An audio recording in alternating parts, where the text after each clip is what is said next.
ये क्या आपा, आप कहाँ जा रही हैं? अशर, कल तुमने मुझे बता दिया तुम्हारी नजरों में मेरी क्या हैसियत है। मैं तुम्हारी सगी बहन की जगह कभी भी नहीं ले सकती। आपा, आप मेरी बड़ी बहनों की तरह हैं, और बड़ी बहनें तो माँ जैसी होती हैं ना। आपने मुश्किल वक्त में मेरा इतना साथ दिया, आप ये सोच भी कैसे सकती हैं? कल अपने रिश्तेदारों के सामने जो जिल्लत मुझे उठानी पड़ी है, मैं उसको अपनी आखिरी सांस तक नहीं भूल सकती। और खासकर वो लड़की रूबी, उससे नजरें मिलाने के भी काबिल तुमने मुझे नहीं छोड़ा। अब आपको मैंने बताया कि फिलहाल मेरा चुप हो जाओ, नहीं सुननी मैंने तुम्हारी कोई भी बात, और ना समझनी है। मैं जा रही हूँ लाहौर, मैंने भी टिकट करवा दी है शाम की। मुझे बस तक छोड़ के आ जाना। ठीक है, आप जाएं, खुशी खुशी जाएं, लेकिन एक बात सुन ले मेरी। आज अगर मेरी अम्मी जिंदा होती ना, तो चाहे वो जितना मर्जी दुखी होती, इस तरह से मुझे छोड़ के ना जाती जैसे आप जा रही हैं।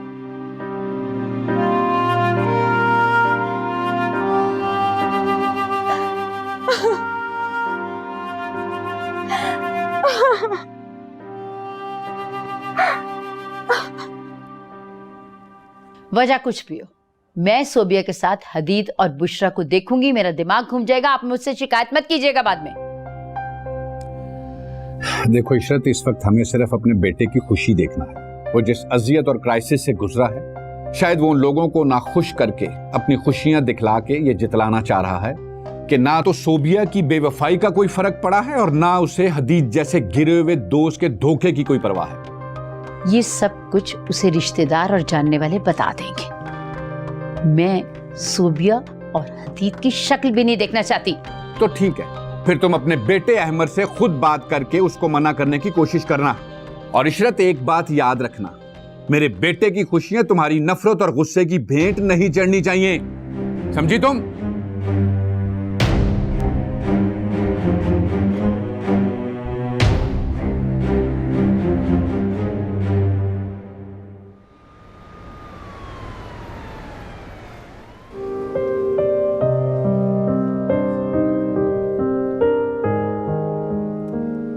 हेलो एमर,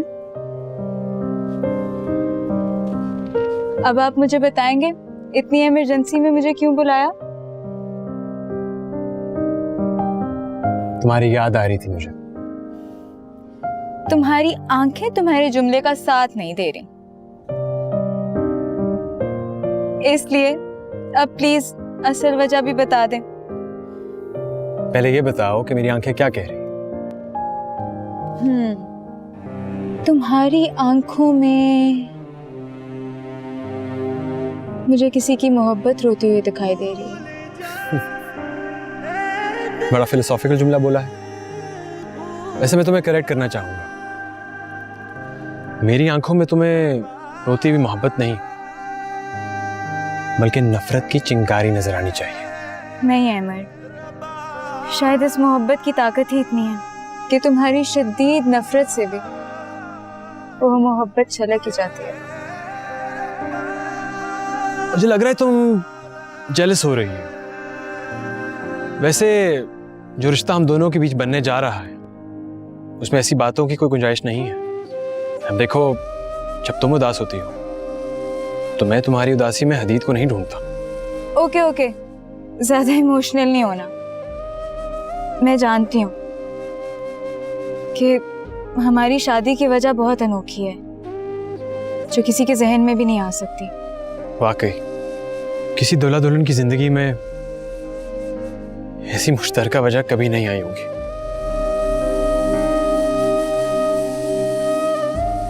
खैर,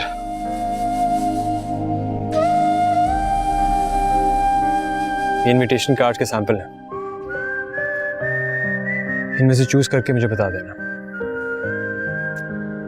मुझे क्यों ऐसा लग रहा है कि ये शानदार मंगनी के अरेंजमेंट्स आप किसी कसक को पूरी करने की जगह किसी को जिच करने के लिए कर रहे हैं। अगर ऐसा लग रहा है तो ऐसा ही सही। हम कमारा दिल कहाँ जाए बंजारा, हारा हम कमारा बंजारा।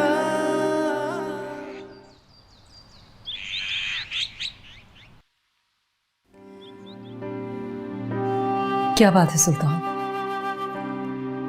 कल से खुशी की खबर सुनने के बावजूद भी आप इतने खामोश हैं, कोई रिएक्शन ही नहीं दिया आपने। इतना बड़ा सदमा सहने के बाद ये जो खुशी का लफ्ज है ना, इस लफ्ज के अंदर बहुत सारे सदमे छुपे हुए महसूस करता हूं। सुल्तान प्लीज पिछली बातों को भूलने की कोशिश कीजिए, वरना जिंदगी में आप कभी भी कुछ एंजॉय नहीं कर सकेंगे। शायद सोबिया इसी वजह से मेरे साथ नहीं आई, आपके सामने आने से झिझक रही होगी। अब क्यों पेशेमान हो रही है वो? पहले उसे हमारी इज्जत, आंसू, खुशियां नहीं दिखाई देती थी? सच पूछो नुसरत, मेरा दिल बुझ गया। और वो हदीद, उसकी तो शक्ल देखने को दिल नहीं चाहता मेरा।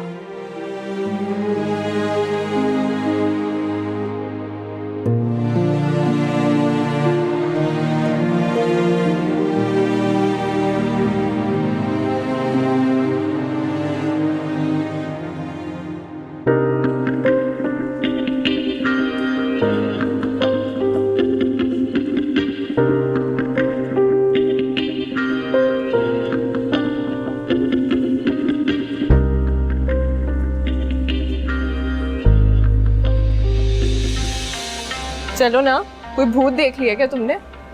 हदीद, हाय गर्ल्स, याशी बहुत मुबारक हो तुम्हें। सुना है कि अहमद से शादी होने जा रही है। हाँ, अब आप हमारी बहन की खुशियों को नजर ना लगाइएगा।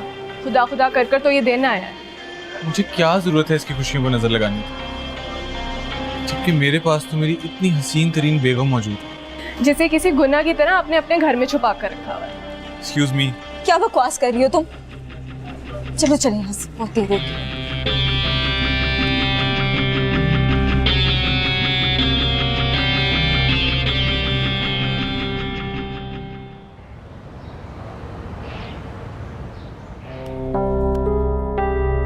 असर साहब, अली बाजी कब से खड़ी हुई है, आप उनको छोड़ने नहीं जाएंगे बस स्टॉप पे?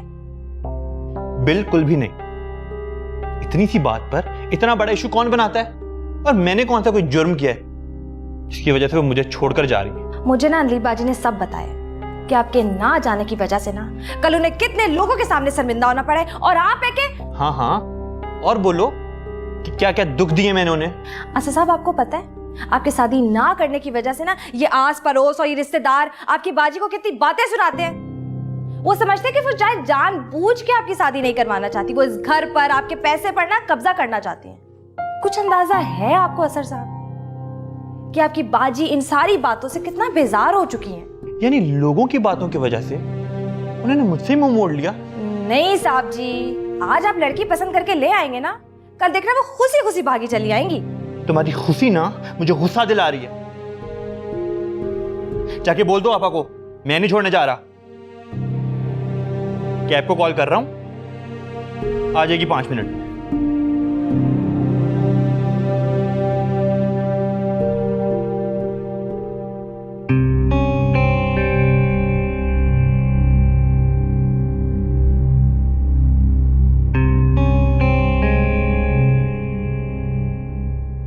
तुम क्या कर रहे हो यहाँ पे?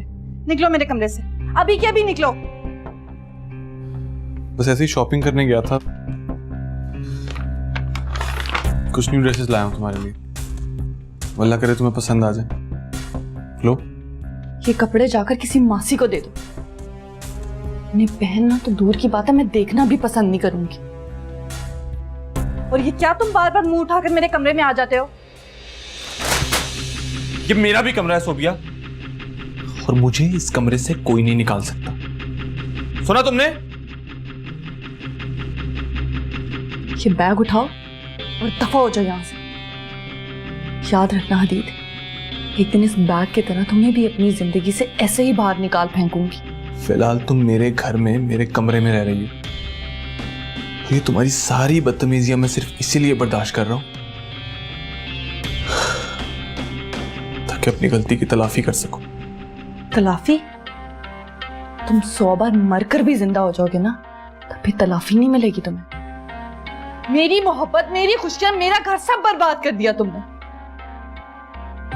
एक एक सांस में बद्दुआएं देती हूं मैं तुम्हें। हैरत तो मुझे खुद पर होती है।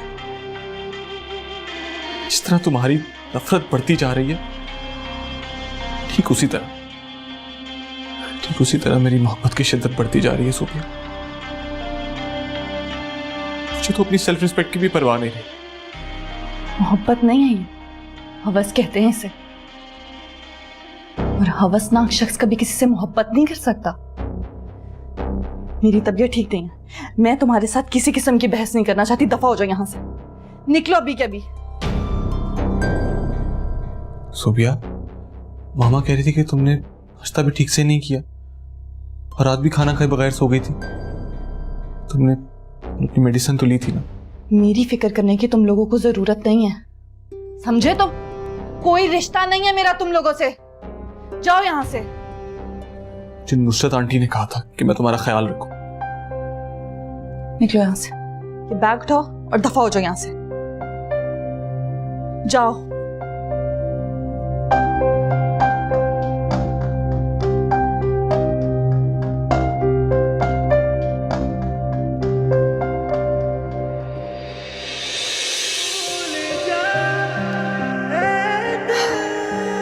हदीद को देखने के बाद से मुस्तकिल तुम्हारे चेहरे पर 12 बचे हुए हैं। अरे कब जाएगा वो शख्स तुम्हारे दिल से? ऐसी कोई बात नहीं है दानिया, भला मुझे क्या जरूरत है अब तक उसे अपने दिल में बसाए रखने की। अब तक का क्या मतलब है? मैं जानती हूँ वो कमबख्त अभी तक नहीं निकला तुम्हारे दिल से। नहीं दानिया, मुझे तो उस वक्त भी ऐसा महसूस हो रहा था जैसे उसे मेरी फीलिंग्स के बारे में कुछ भी नहीं पता। वो तो इतनी सादगी और खुलूस से उसने मुझे मेरी शादी की मुबारकबाद दी जैसे कोई बात ही नहीं है। हाय अल्लाह, कितने प्यार से उस खबीस के खुलूस और सादगी का जिक्र कर रही हो तुम। तुम्हें तो ना मैंने आज बेवकूफों की मलका का ताज पहना दिया। कोई शौक नहीं है मुझे तुम्हारे सर से ये ताज छीनने का, बदतमीज।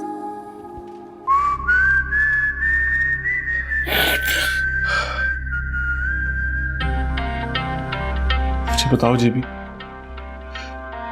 मैं कैसे यकीन दिलाऊं उसे अपनी मोहब्बत की सच्चाई को? कब मुझे माफ करेगी? कब समझेगी मेरी इस मोहब्बत को?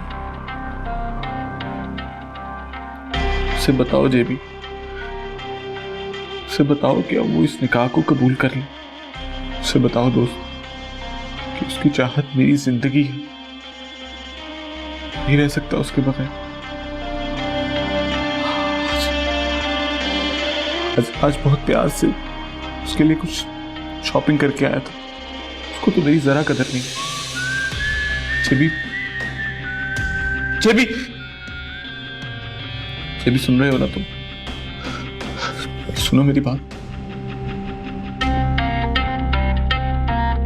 सोफिया मेरी जिंदगी,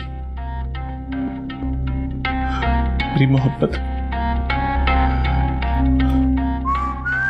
बताओ यार, बताओ कि मैं उससे कितना प्यार करता हूं।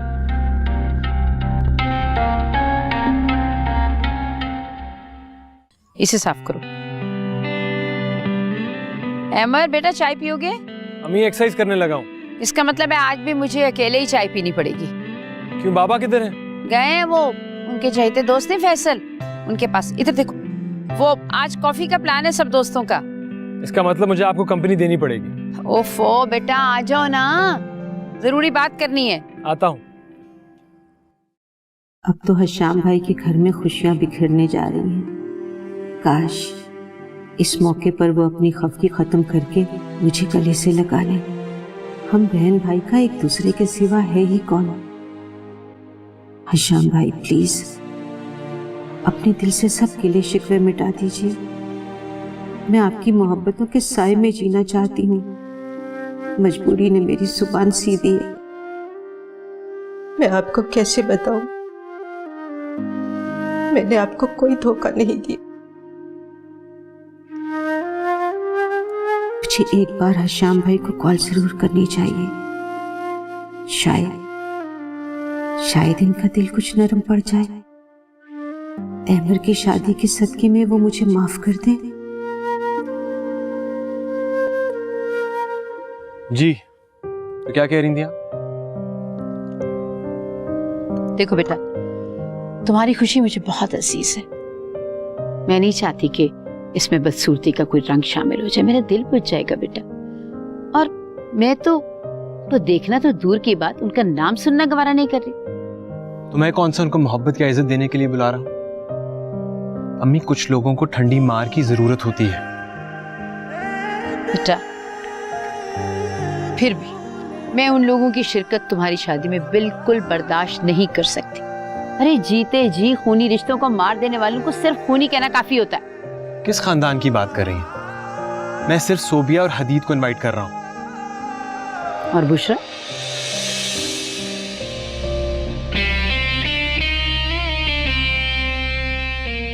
उनसे हमारा कोई ताल्लुक नहीं।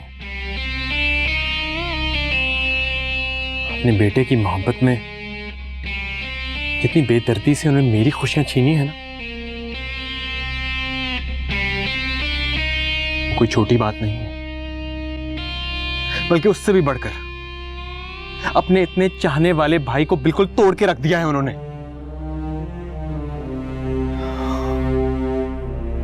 आप जानती, मैंने बाबा को तन्हाई में रोते हुए देखा है। मोहब्बत भी तो बहुत करते थे ना वो अपनी बहन से। मिसाली मोहब्बत थी उन दोनों की। और बहन को देखो कैसे नागन बन के डस लिया बाप जैसे भाई की खुशियों को। मैं उनको उतनी ही इज्जत दूंगा जितनी उन्होंने मेरे बाबा को दी है।